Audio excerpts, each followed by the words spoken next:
வணக்கம். தமிழ் ஃபுட் கார்னர்ல இன்னைக்கு ஒரு பிரேக்ஃபாஸ்ட் ரெசிபி பார்க்க போறோம். அரிசி உளுந்து இல்லாம பஞ்சு போல நல்ல சாஃப்டான தோசையும் அதுக்கு சைட் டிஷ்ஷா ஒரு சுவையான கார சட்னியும் பண்ண போறோம். இந்த தோசைக்கு இந்த கார சட்னி தொட்டு சாப்பிட்றதுக்கு ரொம்ப அருமையா இருக்கும். வாங்க இந்த ரெண்டையும் எப்படி பண்றதுன்னு பார்க்கலாம். இது வரைக்கும் தமிழ் ஃபுட் கார்னர் சேனலை சப்ஸ்கிரைப் பண்ணாதவங்க சப்ஸ்கிரைப் பண்ணிட்டு பக்கத்தில் உள்ள பெல் பட்டனையும் கிளிக் பண்ணிக்கங்க. இந்த பவுல்ல 1/4 கப் மாவு ஜவ்வரிசி, இந்த பவுல்ல 1/2 கப் பாசிப்பருப்பு. 1/4 கப் ஜவ்வரிசிக்கு 1/2 கப் பாசிப்பருப்பு, 1க்கு 2 பங்கு பாசிப்பருப்பு சேர்க்கணும். நான் இன்னைக்கு மெஷரிங் கப்ல அளந்திருக்கேன். நீங்க எதுல அளந்தாலும் ஜவ்வரிசி 1 பங்கும் பாசிப்பருப்பு 2 பங்கும் சேர்த்துக்கங்க. ரெண்டையும் வாஷ் பண்ணிட்டு 3 மணி நேரம் ஊற வச்சுக்கலாம். ரெண்டுமே 3 மணி நேரம் நல்லா ஊறிடுச்சு. இந்த மிக்ஸி ஜார்ல ஜவ்வரிசியை சேர்த்துக்கலாம். அடுத்து பாசிப்பருப்பு, இது கூட 2 டேபிள் ஸ்பூன் ரவை சேர்க்கிறேன். நான் வறுத்த ரவை சேர்த்திருக்கேன். நீங்க வறுத்த ரவை வறுக்காத ரவை எந்த ரவைனாலும் சேர்த்துக்கங்க. இப்ப இதுக்கு தேவையான அளவு உப்பு சேர்த்தாச்சு. இப்ப இதை நல்லா நைஸா அரைச்சுக்கலாம். தேவைப்பட்டா கொஞ்சமா தண்ணி சேர்த்து அரைச்சுக்கங்க. நல்லா நைஸா அரைச்சாச்சு. இதை வேற ஒரு பவுலுக்கு மாத்திடலாம். முடி வச்சிடலாம். இந்த மாவு 1/2 மணி நேரம் ஊறிட்டு இருக்கட்டும். அதுக்கிடையில சட்னி அரைச்சிடலாம். இந்த மிக்ஸி ஜார்ல 1/2 மணி நேரமா வெந்நீர்ல ஒரு 6 காஞ்ச மிளகாவை ஊற வச்சிருக்கேன். அதை தண்ணியோடயே சேர்த்துட்டு இது கூட 10 பல் பூண்டு, கட் பண்ண ஒரு மீடியம் சைஸ் தக்காளி, ஒரு மீடியம் சைஸ் பெரிய வெங்காயம் கட் பண்ணது, சட்னிக்கு தேவையான கல்லுப்பு. இதை தண்ணி எதுவும் சேர்க்காம நல்லா நைஸா அரைச்சுக்கலாம். சட்னி அரைச்சாச்சு. இனி இந்த சட்னியை தாளிச்சு வதக்கிக்கலாம்.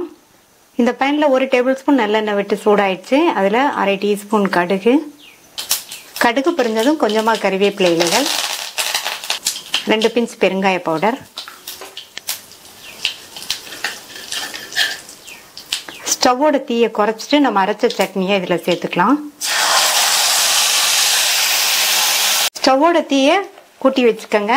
இந்த சட்னி 2 நிமிஷத்துக்கு நல்லா கொதிக்கட்டும். 2 நிமிஷமா கொதிச்சு சட்னியோட பச்சை வாசனை எல்லாம் போயிடுச்சு. மேல நல்லா எண்ணெய் தெளிஞ்சு வந்துருச்சு. ஸ்டவ் ஆஃப் பண்ணிட்டு இந்த சட்னியை வேற ஒரு பவுலுக்கு மாற்றி வச்சிடலாம். தோசை மேல தூவுறதுக்கு ஒரு சின்ன சைஸ் பெரிய வெங்காயத்தை குட்டி குட்டியா கட் பண்ணி வச்சிருக்கேன்.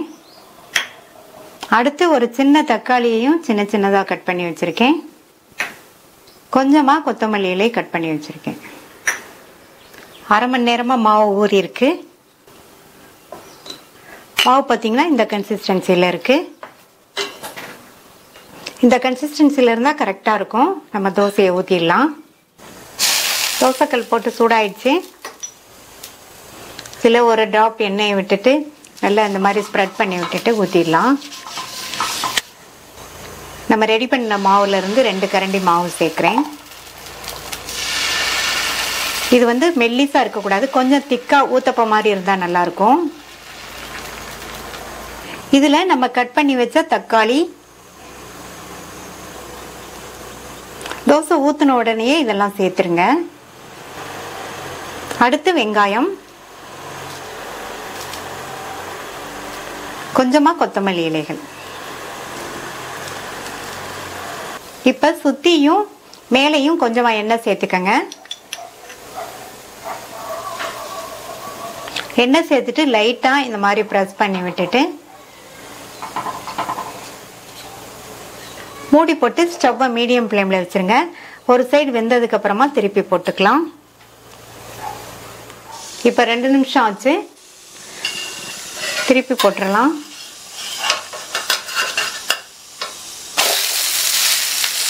திருப்பி போட்டுட்டு லைட்டா பிரஸ் பண்ணி விடுங்க. மறுபடியும் சுத்தி கொஞ்சமா எண்ணெய் சேர்த்துக்கலாம். திருப்பி போட்டதுக்கு அப்புறமா மூடி எதுவும் போட வேண்டாம். அந்த சைடு வந்து வேகமா வெந்துடும். ஆல்ரெடி நம்ம மூடி போட்டு வேக வச்சதுனால வேகமா வெந்துடும். தோசை வெந்து ரெடி ஆயிடுச்சு. எடுத்துடலாம். ட்ரை பண்ணி பார்த்துட்டு உங்க கமெண்ட்ஸை சொல்லுங்க. Thank you.